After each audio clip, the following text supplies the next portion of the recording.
উত্তরা যেটা নিয়ে শুরু আর কি, যে উত্তরার এই ঘটনাতে একজন ভদ্রমহিলা আছেন, উনি প্রেগনেন্ট, সাথে ওনার 100% বার্ন, সাথে 45% বার্ন আছে, 32%-এর উপরে বার্ন আছে, এবং 3টা বাচ্চাও আছে, 18 বছরের নিচে 3টা বাচ্চা আছে। তাদের বার্নের পরিমাণ, সর্বনিম্ন বার্ন যেটা সেটা 12%, কিন্তু উপরে 100% পর্যন্ত বার্ন আছে।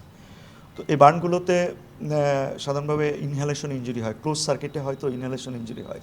ইনহেলেশন ইঞ্জুরি হওয়া মানে পার্সেন্টেজ, বার্নের পার্সেন্টেজ যতটুকুই হোক না কেন, তাদের কিন্তু একটা মৃত্যুর ঝুঁকিটা অনেক বেড়ে যায়। তো এই ধরনের ইনসিডেন্ট যেগুলো বারে বারে ঘটছে, এটা তো আমরা আমাদের কাছে আসলে আমরা চিকিৎসা দিই, কিন্তু যে বিষয়টা সবচেয়ে বেশি গুরুত্বপূর্ণ, এদের চিকিৎসা দেওয়াটাই মানে দরকার হয় না যদি আমরা কিছু প্রিকশন নিতে পারি।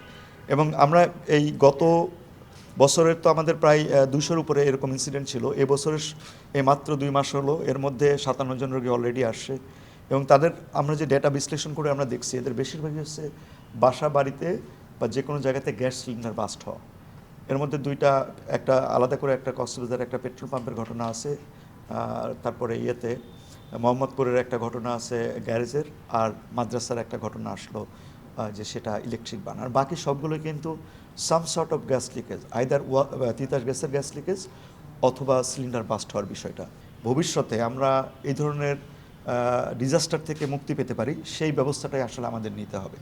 তা না হলে বার্নের চিকিৎসা করে রোগীদের সুস্থ করা খুব ডিফিকাল্ট। সারা পৃথিবীতেই কিন্তু বার্ন যেখানে ইনসিডেন্ট কমে আসছে, আমরা কিন্তু কমাতে পারছি না। তো এই জায়গাগুলোতে আমাদের আসলে ফোকাস করতে হবে, আমরা কিভাবে এই ধরনের পরিস্থিতি থেকে উত্তরণ ঘটাতে পারি। তো আপনারা জানেন যে চিটাগাংয়ের হালিশহরের ঘটনার সময় আমাদের দুর্যোগ ব্যবস্থাপনা মন্ত্রণালয়ের মন্ত্রী মহোদয় সাহেব আসলেন, ওনার সঙ্গে আমাদের কথা হয়েছে। আমরা হয়তো খুব দ্রুতই আমাদের স্বাস্থ্য মন্ত্রণালয়ের মাধ্যমে যে সমস্ত প্রতিষ্ঠান এইগুলোর রক্ষণাবেক্ষণের দায়িত্বে আছেন, তাদের সঙ্গে আমরা বসবো।